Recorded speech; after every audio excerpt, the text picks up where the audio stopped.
Monsieur Joseph Mulunda, bonjour. Bonjour. Vous avez récemment dénoncé la mauvaise gestion des fonds publics en République démocratique du Congo. Quels sont, selon vous, les principaux facteurs qui contribuent à cette situation persistante? Il y a plusieurs fois, nous avons avec vous, évidemment, suivi les dénonciations de l'Inspection générale des finances, l'IGF en sigle, qui, depuis l'avènement du président Félix Tshisekedi, a été fortement médiatisé, l'IGF, et qui a dénoncé, répertorié, souligné un certain nombre de cas de détournement et de malversation financière dans notre pays. Au-delà de cela, il y a des ténors du régime, notamment Jean-Marc Kabunda, bien qu'il est tombé en disgrâce, qui a également dénoncé aussi un certain nombre de dérives financières. Et le dernier cas en date, c'est celui de l'ancien argentier du pays, l'honorable Nicolas Kazadi, qui a pratiquement jeté du pavé dans la mare. Et donc, ce sont tous ces éléments réunis qui nous font dire aujourd'hui que la question des finances publiques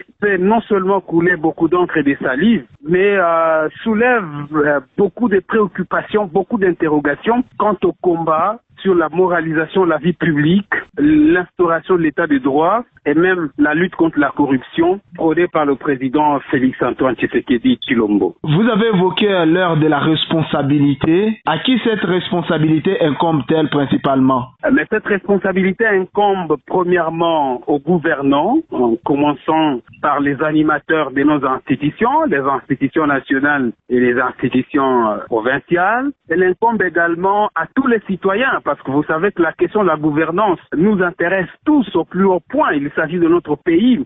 Et donc, en tant que citoyens réunis au sein des différentes organisations de la société civile, nous avons le devoir sacré de veiller à ce que notre pays, surtout les finances qui sont générées, soient utilisées à bon escient. La Constitution nous donne ces prérogatives-là. Et donc, je crois que la responsabilité, nous devons l'incarner à tous les niveaux. Nous devons l'incarner en tant que citoyens.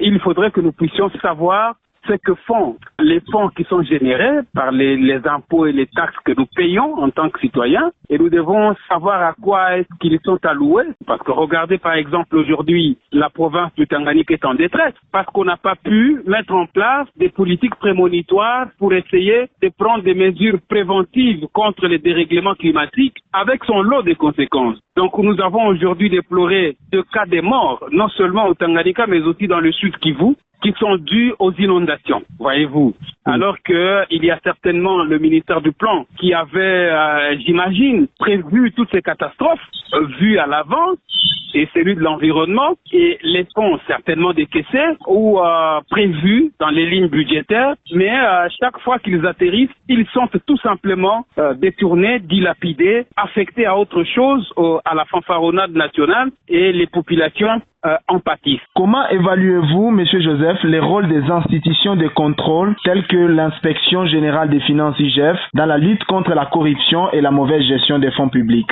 Elles sont plus ou moins folkloriques parce que le goût que moi j'ai à ce jour, c'est pratiquement un goût d'inachevé. Il y a une responsabilité presque établie dans le fait que ces institutions de contrôle sont un tout petit peu complaisantes à l'égard d'un certain nombre d'acteurs dans notre pays et plus ou moins sévères lorsqu'il s'agit des voix discordantes. Parce que vous allez vous rappeler que tous les gens impliqués dans des dossiers de malversation sont soit de manière théâtrale interpellés et tout de suite relâchés sans que les fonds ne soient ni recouvrés ni restitués. Ça nous fait dire aujourd'hui les institutions de contrôle dans notre pays sont une espèce d'instrument entre les mains des puissants pour essayer de martyriser les autres ou de neutraliser les adversaires politiques.